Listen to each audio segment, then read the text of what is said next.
नमस्कार दोस्तों, science frontier YouTube channel में आप लोग का स्वागत है। तो आज इस वीडियो का जो प्रश्न है वो आधुनिक आवर्त सारणी से संबंधित प्रश्न है। प्रश्न बहुत ही आसान है। तो प्रश्न कुछ इस प्रकार है कि आधुनिक आवर्त सारणी में धातुओं को कहाँ पर रखा गया है, जिसमें से पहला ऑप्शन है ऊपरी पंक्ति, दूसरा ऑप्शन है बाईं ओर, तीसरा ऑप्शन है दाईं ओर और चौथा ऑप्शन है निचली पंक्ति। तो आधुनिक आवर्त सारणी में धातुओं को बाईं ओर रखा गया है। अभी तक जितने भी तत्व ज्ञात हैं उनमें से लगभग 78% से अधिक तत्व जो हैं धातुएं हैं, जिनको आधुनिक आवर्त सारणी में एस, डी और एफ ब्लॉक में रखा गया है।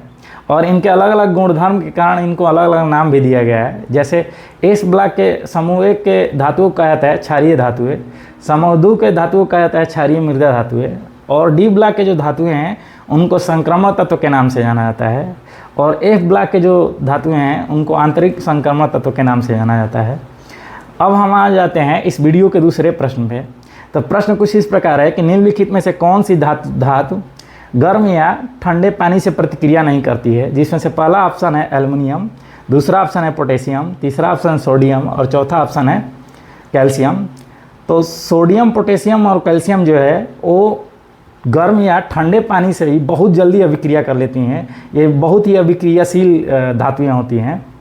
इसमें से एल्युमिनियम जो है वो गर्म या ठंडे पानी से प्रतिक्रिया नहीं करती है, क्योंकि एल्युमिनियम की जो सतह होती है उस पर एल्युमिनियम ऑक्साइड की एक पतली परत बन जाती है, झिल्ली बन जाती है, जो इसको ठंडे और या गर्म पानी से प्रतिक्रिया नहीं करने देती है। अब हम इस वीडियो के अगले प्रश्न पे आ जाते हैं, जो कि पादप प्रजनन से संबंधित प्रश्न है। तो प्रश्न कुछ इस प्रकार है कि प्रजनन के लिए फूलों में आवश्यक अंग कौन से हैं।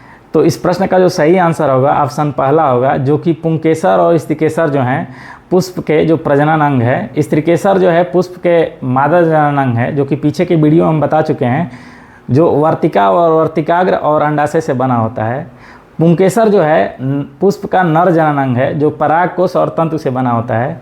परागकोश पुष्प का वो भाग होता है जिसमें परागकण बनता है। इस वीडियो में एक और आसान प्रश्न को जान लेते हैं। तो प्रश्न कुछ इसी प्रकार है कि निम्नलिखित में से कौन सा भाग पौधों में गैसीय विनिमय में सहायक होता है, जिसमें से पहला ऑप्शन है रक्षक कोशिकाएं, दूसरा ऑप्शन है केंद्रक और तीसरा ऑप्शन है कोशिका झिल्ली और चौथा ऑप्शन है रंध्र।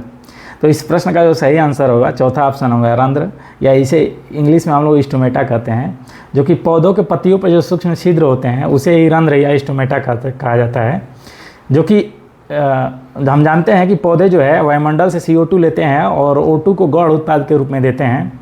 तो ये जो गैसों का आदान प्रदान जो होता है वो रंध्र या स्टोमेटा द्वारा ही होता है। इस प्रश्न में जो पहला ऑप्शन है रक्षक कोशिकाएं, ये रक्षक कोशिकाएं जो होती है स्टोमेटा को खुलने और बंद करने में मदद करती है। तो इस वीडियो में अगर आप लोग की जानकारी अच्छी लगी हो तो मेरे वीडियो को लाइक करें और मेरे चैनल को सब्सक्राइब करें। धन्यवाद।